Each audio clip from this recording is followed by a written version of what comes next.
ಬೆಂಗಳೂರು ನಗರದ ಯಶವಂತಪುರ ಹೋಬಳಿಗೆ ಯಶವಂತಪುರ ವಿಧಾನಸಭಾ ಕ್ಷೇತ್ರದ ವ್ಯಾಪ್ತಿಯಲ್ಲಿ ಬರತಕ್ಕಂಥ ಕೋನಘಟ್ಟ ಭಾಗದ ಈ ಒಂದು ಮೈದಾನದಲ್ಲಿ ಬೆಂಗಳೂರು ನಗರದ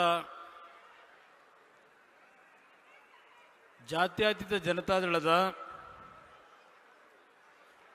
25 ವರ್ಷಗಳ ಬೆಳ್ಳಿ ಹಬ್ಬದ ಪ್ರಯುಕ್ತ ಹಾಗೂ ಮುಂದೆ ನಡೆಯತಕ್ಕಂಥ ಬೆಂಗಳೂರು ನಗರದ ಜಿಬಿಎ ಚುನಾವಣೆಗಳು, ಇದರ ಹಿನ್ನೆಲೆಯಲ್ಲಿ ಇವತ್ತಿನ ಈ ಒಂದು ಕಾರ್ಯಕ್ರಮ ಬೆಂಗಳೂರು ನಗರದ ನಾಗರಿಕರಿಗೆ ಮತ್ತು ಬೆಂಗಳೂರು ನಗರದ ನನ್ನ ಕಾರ್ಯಕರ್ತ ಬಂಧುಗಳಿಗೆ ಸೀಮಿತವಾದಂಥ ಕಾರ್ಯಕ್ರಮ ಇದು. ದೂರದ ಆ ಭಾಗದಲ್ಲಿರ್ತಕ್ಕಂಥ KR ಪುರ ಇರ್ಬೋದು, ಪುಲಕೇಶಿ ನಗರ ಇರ್ಬೋದು, ಯಲಹಂಕ ಇರ್ಬೋದು, ರಾಜರಾಜೇಶ್ವರಿ ನಗರ ಇರ್ಬೋದು, ಬಸವನಗುಡಿ ಇರ್ಬೋದು, ಜಯನಗರ ಇರ್ಬೋದು, ಬೆಂಗಳೂರು ದಕ್ಷಿಣ ವಿಧಾನಸಭಾ ಕ್ಷೇತ್ರ ಇರ್ಬೋದು. ಹೀಗೆ ನಾನು ಎಲ್ಲ ವಿಧಾನಸಭಾ ಕ್ಷೇತ್ರಗಳ ಹೆಸರನ್ನ ಹೇಳಲಿಕ್ಕೆ ಹೋಗೋದಿಲ್ಲ, ಈಗಾಗಲೇ ಭಾಳ ಸಮಯ ಆಗಿದೆ. ನಮ್ಮ ಪಕ್ಷದ ಮುಖಂಡರುಗಳು, ಕಾರ್ಯಕರ್ತರು ನಾವು ಶ್ರಮಪಟ್ಟು ಎದ್ದರೆ ಯಾವ ಪಕ್ಷಗಳಿಗಿಂತ ನಾವು ಕಡಿಮೆ ಇಲ್ಲ ಅಂತಕ್ಕಂಥದ್ದನ್ನ ಇಲ್ಲಿರ್ತಕ್ಕಂಥ ಈ ಭಾಗದಲ್ಲಿರ್ತಕ್ಕಂಥ ವೇದಿಕೆ ಮೇಲೆ ಇರ್ತಕ್ಕಂಥ ಕಾರ್ಯಕರ್ತರು, ಮುಖಂಡರುಗಳು, ಮುಂಭಾಗದಲ್ಲಿರ್ತಕ್ಕಂಥವ್ರು, ನಿಮ್ಮೆಲ್ಲರ ಒಂದು ಸಂಘಟನೆ ಯಾವ ರೀತಿ ಇದೆ ಅಂತಕ್ಕಂಥದ್ದು ಇವತ್ತು ಜಾತ್ಯತೀತ ಜನತಾದಳ ಬೆಂಗಳೂರು ನಗರದಲ್ಲೂ ಸದೃಢವಾಗಿ ಬೆಳೆಸಲಿಕ್ಕೆ ನಾವು ಕಾರ್ಯಕರ್ತರು ತಯಾರಾಗಿದ್ದೇವೆ ಅಂತಕ್ಕಂಥ ಸಂದೇಶ ಈ ಕಾರ್ಯಕ್ರಮದಲ್ಲಿ ನೀವು ನೀಡಿದ್ದೀರಿ.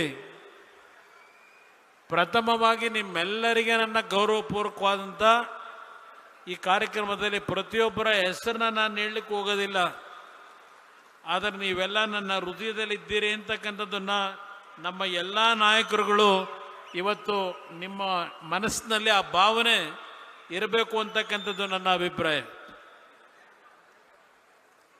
ಇವತ್ತಿನ ಈ ಒಂದು ಕಾರ್ಯಕ್ರಮ ಬಹುಶಃ ಒಂದು ಅದ್ಭುತವಾದಂಥ ಕಾರ್ಯಕ್ರಮವನ್ನು ನೀವೆಲ್ಲ ಸೇರಿ ಮಾಡಿದ್ದೀರಿ. ವೇದಿಕೆ ಮೇಲೆ ನಮ್ಮ ರಾಷ್ಟ್ರೀಯ ಅಧ್ಯಕ್ಷರು ಇದೀಗ ತಾನೇ ನಿಮ್ಮೆಲ್ಲರನ್ನು ಉದ್ದೇಶಿಸಿ ಮಾತನಾಡಿದ್ದಾರೆ. ಅದೇ ರೀತಿಯಲ್ಲಿ ನಿಖಿಲ್ ಕುಮಾರಸ್ವಾಮಿ ಅವರು ಸಹ ಬೆಂಗಳೂರು ನಗರದಲ್ಲಿ ಹಿಂದೆ ನಡೆದಂಥ ಒಂದು ಅಭಿವೃದ್ಧಿ ಕಾರ್ಯಕ್ರಮಗಳಿರ್ಬೋದು, ಜನತಾದಳದಿಂದ, ಸನ್ಮಾನ್ಯ ದೇವೇಗೌಡರಿಂದ, ಹಾಗೂ ಈಗಿನ ಒಂದು ಅಕ್ರಮಗಳೇನಿದ್ದಾವೆ ಸುದೀರ್ಘವಾಗಿ ಎಲ್ಲ ವಿಷಯವನ್ನು ಪ್ರಸ್ತಾಪ ಮಾಡಿದ್ದಾರೆ. ನನ್ನ ಎಲ್ಲ ವೇದಿಕೆ ಮೇಲೆ ಉಪಸ್ಥಿತಕ್ಕಂಥ ಬೆಂಗಳೂರು ನಗರದ 5 GBA ವ್ಯಾಪ್ತಿಯ ನಾಯಕತ್ವ ಏನು ಕೊಟ್ಟಿದ್ದೇವೆ ಮತ್ತು ವಿಧಾನಸಭಾ ಕ್ಷೇತ್ರಗಳಲ್ಲಿ ಯಾವೊಂದು ಜವಾಬ್ದಾರಿಯನ್ನು ನಿಮ್ಮಗಳಿಗೆ ಕೊಟ್ಟಿದ್ದೇವೆ, ನಿಮ್ಮಲ್ಲಿ ಕೈ ಜೋಡಿಸಿ ಮನವಿ ಮಾಡ್ತಕ್ಕಂಥದ್ದು, ನಾವು ಹಿಂದೆ ಮಾಡಿರತಕ್ಕಂಥ ಕಾರ್ಯಕ್ರಮಗಳು ಒಂದು ಭಾಗ, ಮುಂದೆ ನಾವು ಈ ಒಂದು ಬೆಂಗಳೂರು ನಗರವನ್ನು ಈ ದುಸ್ಥಿತಿಗೆ ತಂದಿರತಕ್ಕಂಥ ಹಲವಾರು ಪಕ್ಷಗಳ ನಾಯಕರುಗಳ ನಡವಳಿಕೆಗಳೇನಿದೆ ಇದನ್ನು ಸರಿಪಡಿಸಲಿಕ್ಕೆ, ಬೆಂಗಳೂರು ನಗರದ ಸಮಸ್ಯೆಗಳಿಗೆ ಪರಿಹಾರ ಜಾತ್ಯತೀತ ಜನತಾದಳ ಅನಿವಾರ್ಯ ಅಂತಕ್ಕಂಥ ವಿಷಯವನ್ನು ಮನೆ ಮನೆಗೆ ಮುಟ್ಟಿಸ್ತಕ್ಕಂಥ ಕೆಲಸವನ್ನು ನಮ್ಮ ಕಾರ್ಯಕರ್ತರು ನೀವು ಮಾಡಿದರೆ ಮತ್ತೊಮ್ಮೆ ಜನತಾದಳ ಬೆಂಗಳೂರು ನಗರದಿಂದಲೇ ಇವತ್ತು ಸಂದೇಶವನ್ನು ಕೊಡಲಿಕ್ಕೆ ಸಾಧ್ಯ ಇದೆ. ಇವತ್ತು ಈಗಿನ ಸರ್ಕಾರ GBA ಚುನಾವಣೆ ನಡೆಸ್ತಾರೋ ಇಲ್ವೋ ಗೊತ್ತಿಲ್ಲ ನನಗೆ. ಆದರೂ ಸಹ ನಮ್ಮ ಕಾರ್ಯಕರ್ತರು, ನಮ್ಮ ಮುಖಂಡರು 25ನೇ ಬೆಳ್ಳಿ ಹಬ್ಬದ ಒಂದು ಸುಸಂದರ್ಭ ಮತ್ತು ಮುಂದಿನ GBA ಚುನಾವಣೆಗೆ ನಾವು ಸದೃಢವಾಗಬೇಕು ಅಂತ ಹೇಳಿ ಇವತ್ತು ಇಷ್ಟೊಂದು ಯಶಸ್ವಿಯಾಗಿ ಕಾರ್ಯಕ್ರಮ ಏನು ಮಾಡಿದ್ದೀರಿ, ನಾನು ನಿಮ್ಮಗಳ ಗಮನಕ್ಕೆ ತರತಕ್ಕಂಥದ್ದು, ಅದರ ಜೊತೆಗೆ ನನ್ನ ಮಾಧ್ಯಮದ ಸ್ನೇಹಿತರಿದ್ದೀರಿ, ನಿಮ್ಮ ಮುಖಾಂತರ ಬೆಂಗಳೂರು ನಗರದ ನಾಗರಿಕರಿಗೆ ನಾನು ಮನವಿ ಮಾಡ್ತಕ್ಕಂಥದ್ದು, ಒಂದು ಬಾರಿ ಈ ನಾಡಿನಲ್ಲಿ ಕರ್ನಾಟಕ ನಾಡಿನ ಜನತೆ ಮತ್ತು ಬೆಂಗಳೂರು ನಗರದ ನಾಗರಿಕರು ಒಂದು ಅವಕಾಶವನ್ನು ಜಾತ್ಯತೀತ ಜನತಾ ದಳಕ್ಕೆ ನನ್ನ ನೇತೃತ್ವದಲ್ಲಿ ನೀವು ನೀಡಿ ಈ ಬೆಂಗಳೂರು ನಗರದ ಅಭಿವೃದ್ಧಿ ಅಷ್ಟೇ ಅಲ್ಲ, ಈ ನಾಡಿಗೆ ಆಗಿರ್ತಕ್ಕಂಥ ಒಂದು ರೀತಿಯ ಗ್ರಹಣಗಳನ್ನು ಏನಿಡಿಸಿದ್ದಾರೆ ಆ ಗ್ರಹಣಗಳಿಗೆ ಮುಕ್ತಿಯನ್ನು ಕೊಡ್ತಕ್ಕಂಥದ್ದಕ್ಕೆ ಈ ಪಕ್ಷವನ್ನು ಒಂದು ಬಾರಿ ಪರೀಕ್ಷೆ ಮಾಡಿ ಅಂತ ಹೇಳಿ ನಾಡಿನ ಜನತೆಗೆ, ಬೆಂಗಳೂರು ನಗರದ ನಾಗರಿಕರಿಗೆ ಈ ವೇದಿಕೆ ಮುಖಾಂತರ ನಾನು ಮನವಿಯನ್ನು ಮಾಡ್ತಾ ಇದ್ದೇನೆ. ನಾನು 2 ಬಾರಿ ಮುಖ್ಯಮಂತ್ರಿ ಆಗಿದ್ದು ನಾಡಿನ 6.5 ಕೋಟಿ ಜನತೆ ಸಂಪೂರ್ಣ ಆಶೀರ್ವಾದ ಮಾಡಿ ಸ್ವತಂತ್ರವಾದ ಸರ್ಕಾರವನ್ನು ನಾನು ನಡೆಸಲಿಲ್ಲ, ಇನ್ನೊಬ್ಬರ ಹಂಗಿನಲ್ಲಿ ನಾನು ಸರ್ಕಾರ ನಡೆಸಿದೆ. 2006-7 ಬೆಂಗಳೂರು ನಗರದ ನಾಗರಿಕರಿಗೆ ಮನವಿ ಮಾಡ್ತೇನೆ, ನನ್ನ ಕಾರ್ಯಕರ್ತರಿಗೆ ನೆನಪಿಸ್ಕೊಡ್ತೇನೆ. ಇವತ್ತು ಯಾವೊಂದು ಮೆಟ್ರೋ ರೈಲಿನ ವ್ಯವಸ್ಥೆಗಳು ಈ ನಗರದಲ್ಲಿ ಈ ಮಟ್ಟಕ್ಕೆ ಆಗಬೇಕಾದರೆ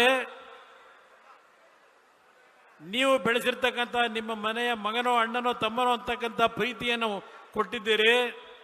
ಇದೇ ಕುಮಾರಸ್ವಾಮಿ ಮೊದಲನೇ 19 ಕಿಲೋಮೀಟರ್ಗೆ ಮನಮೋಹನ್ ಸಿಂಗ್ ಅವರನ್ನ ಆಹ್ವಾನ ನೀಡಿ ಕಾರ್ಯಕ್ರಮಕ್ಕೆ ಶಂಕುಸ್ಥಾಪನೆಯನ್ನು ನೆರವೇರಿಸಿದ್ದು, ಏನು ತಿಳಿದೆ ಮೊದಲನೇ ಬಾರಿಗೆ ಶಾಸಕನಾಗಿ ಮುಖ್ಯಮಂತ್ರಿಯಾಗಿ ಅವತ್ತು ಕಾರ್ಯಕ್ರಮವನ್ನು ಪ್ರಾರಂಭ ಮಾಡಿದ್ದು.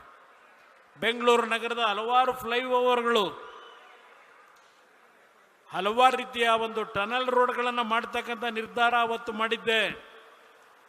ಇವತ್ತು ಸುಮಾರು 17 ವರ್ಷ ಆಗಿದೆ. ಈಗಿನ ಸರ್ಕಾರ ಟನಲ್ ರೋಡಿನ ಬಗ್ಗೆ ಕನವರಿಕೆ ಈಗ ಮಾಡ್ತಾ ಇದ್ದಾರೆ. ನಾನು ಅಂದೇ ಒಂದು ಕೊರಿಯಾ ಕಂಪನಿಗೆ ಒಂದು ಆದೇಶ ಮಾಡಿ ಮೀನ್ ಸ್ಕ್ವೇರ್ನಿಂದ ನಮ್ಮ ಹೆಬ್ಬಾಳದ ಫ್ಲೈಓವರ್ವರೆಗೆ 4 ಪಥದ ಟನಲ್ ರೋಡ್ನ ಮಾಡ್ತಕ್ಕಂಥ ನಿರ್ಧಾರ ಮಾಡಿ ಟೆಂಡರ್ ಪ್ರಕ್ರಿಯೆಗಳನ್ನು ಮುಗಿಸಿದ್ದೆ. ನಂತರ ಬಂದಂಥವ್ರು ಮಾಡಲಿಲ್ಲ. ನಿಮ್ಮ ಔಟರ್ ಪೆರೆ ರಿಂಗ್ ರೋಡ್ ಜವರಗೌಡರಲ್ಲಿದ್ದಾರೆ, ಪಾಪ ಹೆಚ್ಚಿನ ಶ್ರಮ ಪಟ್ಟಿದ್ದಾರೆ ಈ ಕಾರ್ಯಕ್ರಮಕ್ಕೆ. ಇಲ್ಲಿ ಸುತ್ತಮುತ್ತಲ ಭಾಗದಲ್ಲಿ ಇರ್ತಕ್ಕಂಥ ಹೆಚ್ಚಿನ ಸಂಖ್ಯೆಯಲ್ಲಿ ಇವತ್ತು ಈ ಒಂದು ಸಭೆ ಯಶಸ್ಸುಗೊಳಿಸಿದ್ದಾರೆ. ಅವತ್ತು ಔಟರ್ ಪೆರೆಲ್ ರಿಂಗ್ ರೋಡು ಕೇವಲ 3,000 ಕೋಟಿ ವೆಚ್ಚದಲ್ಲಿ ಸಂಪೂರ್ಣ ಆಗ್ತಿತ್ತು ನಾನು ಅವತ್ತು ತೆಗೆದುಕೊಂಡಂತ ಒಂದು ಕಾರ್ಯಕ್ರಮದಿಂದ. ಇವತ್ತು 28,000 ಕೋಟಿ ಆಗುತ್ತೆ ಅಂತಕ್ಕಂಥದ್ದನ್ನ ಈಗಿನ ಸರ್ಕಾರ ಏನು ಹೇಳ್ತಾ ಇದೆ, ಬೆಂಗಳೂರಿನ ನಾಗರಿಕರು ಅರ್ಥ ಮಾಡ್ಕೋಬೇಕು ಅನ್ನೋದನ್ನು ನಮ್ಮ ಕಾರ್ಯಕರ್ತರು ಮನೆಗೆ ಹೋಗಿ ಹೇಳಿ. 9 TMC ನೀರು ಕಾವೇರಿಯಿಂದ ಕಾಂಗ್ರೆಸ್ ಸರ್ಕಾರ ಕೇಂದ್ರದಲ್ಲಿ ಅಧಿಕಾರದಲ್ಲಿ ಏನಿದ್ರು ಕೊಡ್ಲಿಕ್ಕೆ ತಯಾರಾಗಿರಲಿಲ್ಲ. ದೇವೇಗೌಡರನ್ನ ಪ್ರಧಾನಮಂತ್ರಿ ಮಾಡಿ ಕನ್ನಡಿಗರು ಏನು ಕಳಿಸಿದ್ರು, 9 TMC ನೀರನ್ನ ಕೊಟ್ಟ ಪ್ರತಿಫಲ ನಿಖಿಲ್ ಕುಮಾರಸ್ವಾಮಿ ಅವರಿಗೆ ಹೇಳ್ತಾ ಇದ್ರಲ್ಲ 4ನೇ ಅಂತ. ಇವತ್ತು ಬೆಂಗಳೂರಿನ ಹಲವಾರು ಭಾಗದಲ್ಲಿ ಕಾವೇರಿ ನೀರು ಕುಡಿತಾ ಇದ್ರೆ ಅದಕ್ಕೆ ಕಾರಣ ದೇವೇಗೌಡರು. ಇವತ್ತು ನಾನು ಈ ಒಂದು ಬೆಂಗಳೂರು ನಗರದಲ್ಲಿ ಹಲವಾರು ಪ್ರದೇಶಕ್ಕೆ ಬಂದಿದ್ದೇನೆ. ನಾನಿವತ್ತು ಬೆಳಗ್ಗೆ ಬರಬೇಕಾದರೆ ಈ ಸಭೆಗೆ ಬಹುಶಃ ಪುಲಕೇಶಿ ನಗರದ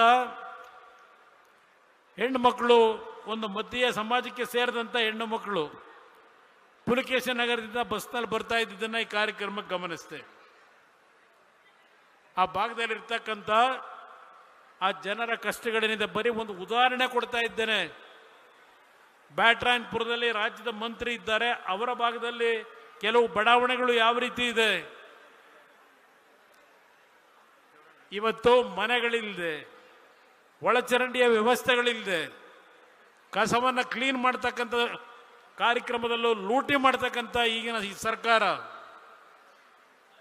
ಎಷ್ಟು ಮನೆಗಳನ್ನು ಕೊಟ್ಟಿದ್ದಾರೆ ಬಡವರಿಗೆ. ಯಾವ ನಮ್ಮ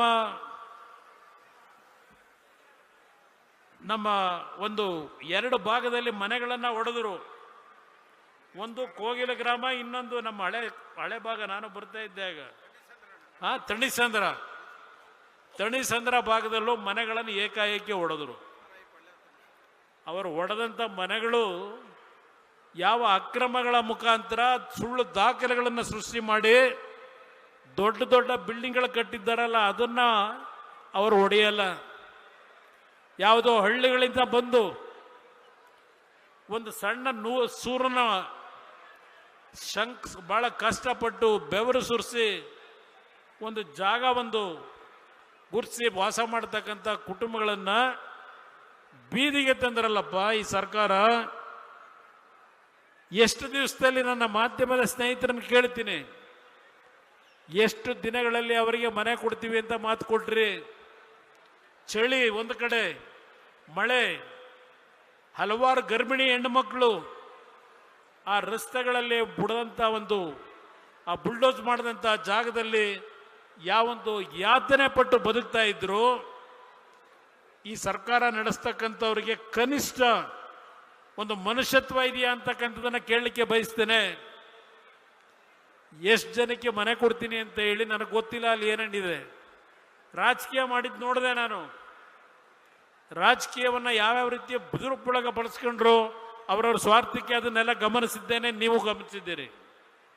ಆದರೆ ನಿಜವಾದಂಥ ಮನೆಗಳನ್ನು ಕಳ್ಕೊಂಡು ಸಾಲ ಸೋಲ ಮಾಡಿ ದುಡ್ಡು ಕೊಟ್ಟು ಯಾವನೋ ಸರ್ಕಾರದಲ್ಲಿ ಸುಳ್ಳು ದಾಖಲೆಗಳನ್ನು ಅಧಿಕಾರಿಗಳ ಜೊತೆ ಶಾಮೀಲಾಗಿ ಅವ್ರನ್ನ ದಾರಿ ತಪ್ಪಿಸಿದಂತಹ ಕೆಲಸ ಏನು ಮಾಡಿದ್ರು, ಅವರ ಮೇಲೆ ಯಾರ ಮೇಲೂ ಆಕ್ಷನ್ ಇಲ್ಲ.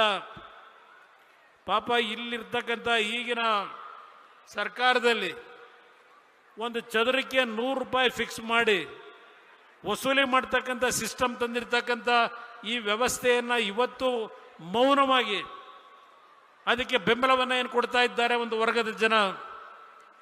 ಇದಕ್ಕೆ ಫುಲ್ ಸ್ಟಾಪ್ ಆಗ್ತಕ್ಕಂಥದ್ದು ಬೇಕಿಲ್ವಾ? ಬೆಂಗಳೂರು ನಗರದ ನಾಗರಿಕರಿಗೆ ನನ್ನ ಮಾಧ್ಯಮದ ಸ್ನೇಹಿತರ ಮುಖಾಂತರ ಕೇಳಲಿಕ್ಕೆ ಬಯಸ್ತಾ ಇದ್ದೇನೆ.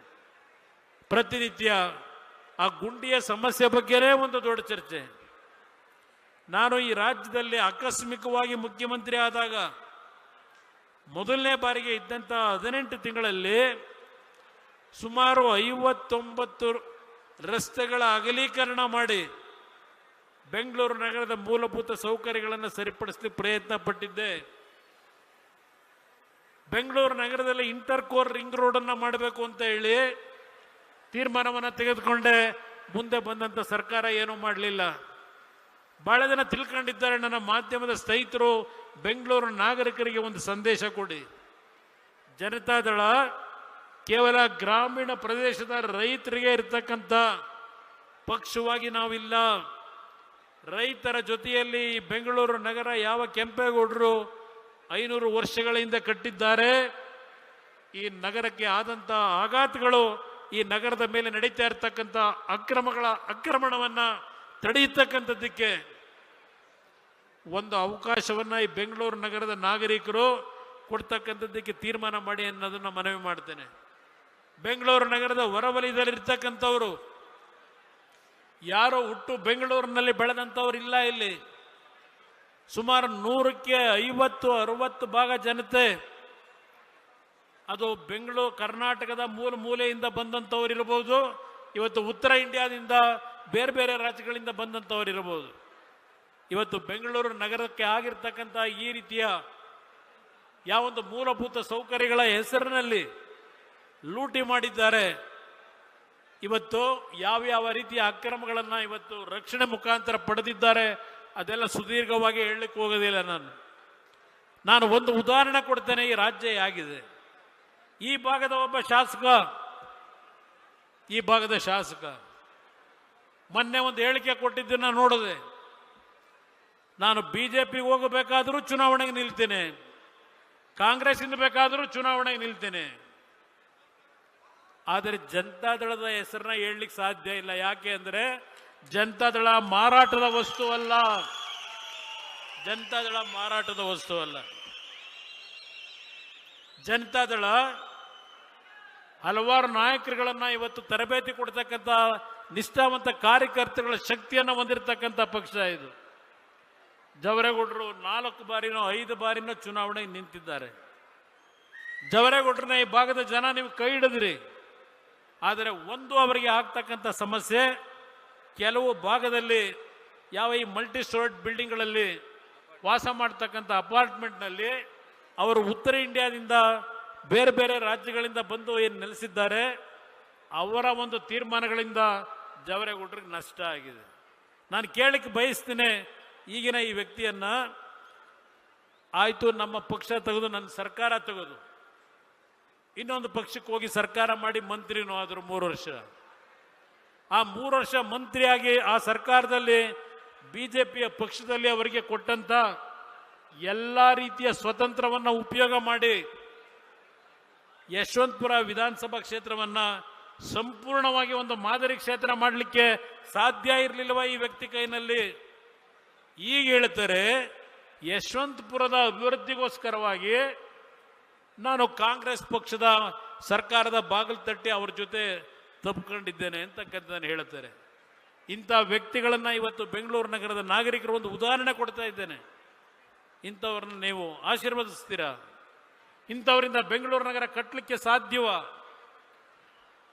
ಈ ಭಾಗ ನಾನು ನೋಡಿದ್ದೇನೆ. ಯಶವಂತಪುರ ಭಾಗದ ಹಲವಾರು ಬಡಾವಣೆಗೆ ಬಂದಿದ್ದೇನೆ. ನಾನು ಒಂದೊಂದು ಕ್ಷೇತ್ರದಲ್ಲಿ ಯಾವ್ಯಾವ ಸಮಸ್ಯೆಗಳಿದೆ ಎಲ್ಲ ವಿಷಯಗಳನ್ನು ಅರಿತಿದ್ದೇನೆ. ಸಮಯದ ಅಭಾವ,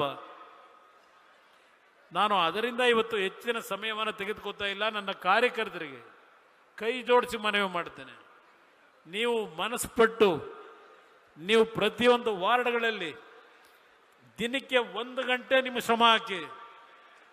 ನಾವು ಯಾರಿಗೂ ಕೈ ಜೋಡಿಸಬೇಕಾದ ಅವಶ್ಯಕತೆ ಬರಲ್ಲ. ನನಗೆ ಗೊತ್ತಿದೆ ನಮ್ಮ ಕಾರ್ಯಕರ್ತರ ಶಕ್ತಿ. ಇವತ್ತು ಬಹುಶಃ ಬೆಂಗಳೂರು ನಗರದಲ್ಲಿ ಸರ್ಕಾರ ಇಟ್ಕೊಂಡು ಕಾಂಗ್ರೆಸ್ ಪಕ್ಷ ಇಂಥ ಒಂದು ಸಭೆಯನ್ನ ಅವ್ರ ಕೈಯಲ್ಲಿ ಮಾಡಲಿಕ್ಕೆ ಸಾಧ್ಯ ಇಲ್ಲ ಅವ್ರ ಕೈಯಲ್ಲಿ.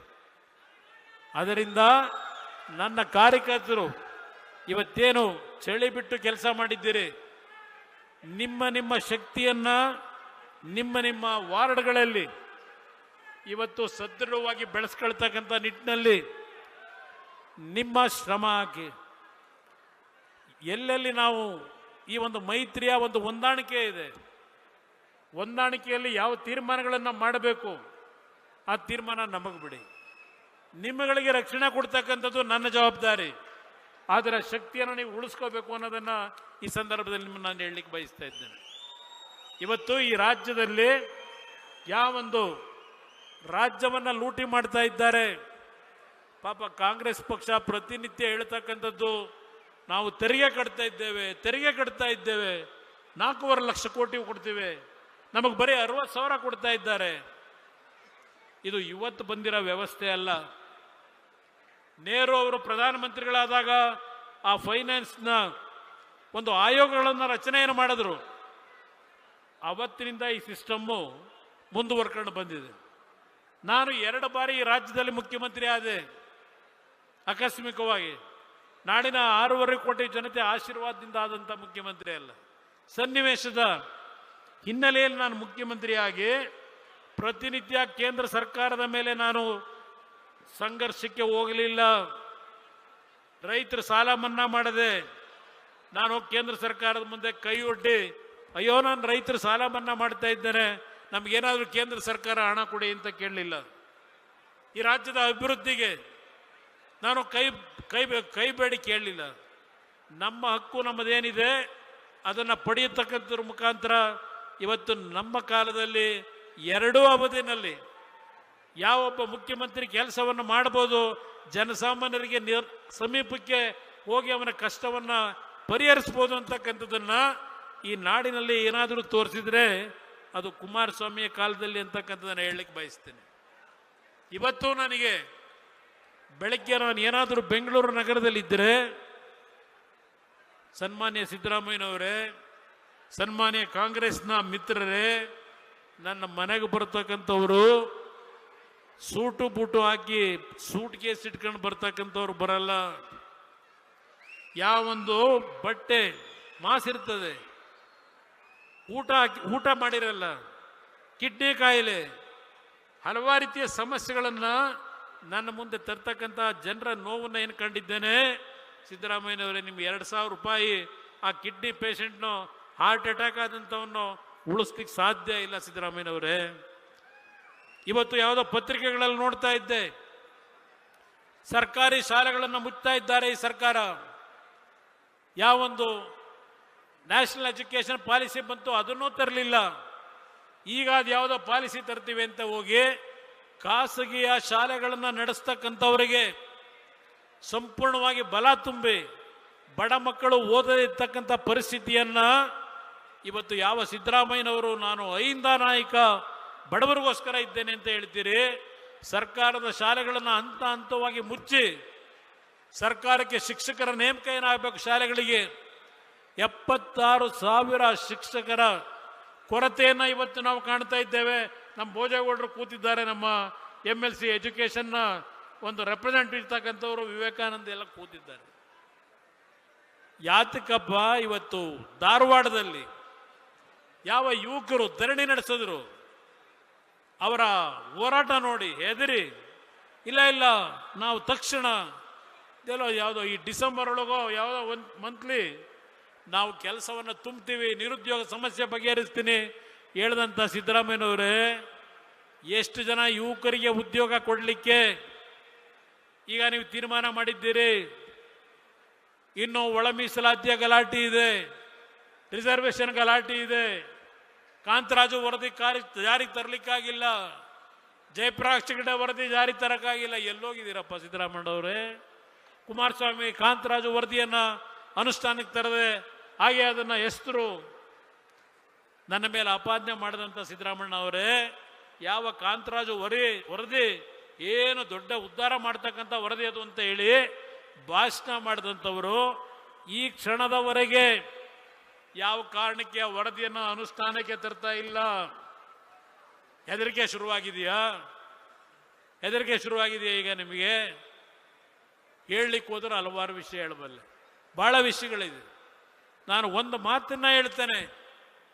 ಇವತ್ತು ಈ ಸಭೆಯ ಮುಖಾಂತರ ಬೆಂಗಳೂರು ನಗರದಲ್ಲಿ ಒಂದು ಕಾಲದಲ್ಲಿ ನಾವು ಸಣ್ಣ ಮಕ್ಕಳು ITI, NGF, BEL ಹೀಗೆ ಹಲವಾರು ರೀತಿಯ ಕಾರ್ಖಾನೆಗಳಿಗೆ ಬೆಳಗ್ಗೆ ಎದ್ದರೆ ಬಸ್ಗಳು, 100 ಬಸ್ಗಳು ಹೋಗ್ತಾ ಇತ್ತು ಬೆಳಗ್ಗೆ 5 ಗಂಟೆ 6 ಗಂಟೆನಲ್ಲಿ. ನಾವು ಸಣ್ಣ ಮಕ್ಕಳು 1972, 73ನೇ ಇಸ್ವಿನಲ್ಲಿ ನಾವು ಅದು ನೋಡ್ತಾ ಇದ್ವು. ಬೆಂಗಳೂರು ನಗರ ಯಾವ ರೀತಿ ಇದೆ, ಬೆಂಗಳೂರು ನಗರದಲ್ಲಿ ಸಾವಿರಾರು ಕುಟುಂಬಗಳಿಗೆ ಉದ್ಯೋಗಗಳನ್ನು ಯಾವ ರೀತಿ ಕೊಟ್ಟಿತ್ತು. ಇವತ್ತು ನಮ್ಮ HMT, ಆ HMT ಕಾರ್ಖಾನೆಗೆ ನಾನು ಜೀವ ಕೊಡಬೇಕು ಅಂತ ಹೋದರೆ ಈಗಿನ ಸರ್ಕಾರದಲ್ಲಿ ಅದು ಅರಣ್ಯ ಇಲಾಖೆಗೆ ಸೇರಿರ್ತಕ್ಕಂಥ ಭೂಮಿ ಅಂತ ಹೇಳಿ ಕೋರ್ಟ್ನಲ್ಲಿ ಕೇಸ್ ಹಾಕೊಂಡು ಕೇಸ್ ನಡೆಸ್ಲಿಕ್ಕೆ ಹೊರಟ್ರಿ.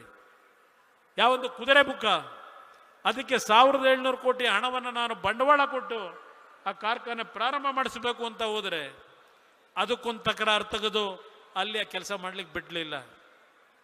ಇದು ನಿಮ್ಮ ಕಾರ್ಯಕ್ರಮ, ಇದು ನೀವು ನಿರುದ್ಯೋಗದ ಸಮಸ್ಯೆಯನ್ನು ಬಗೆಹರಿಸ್ತಾ ಇರೋದು.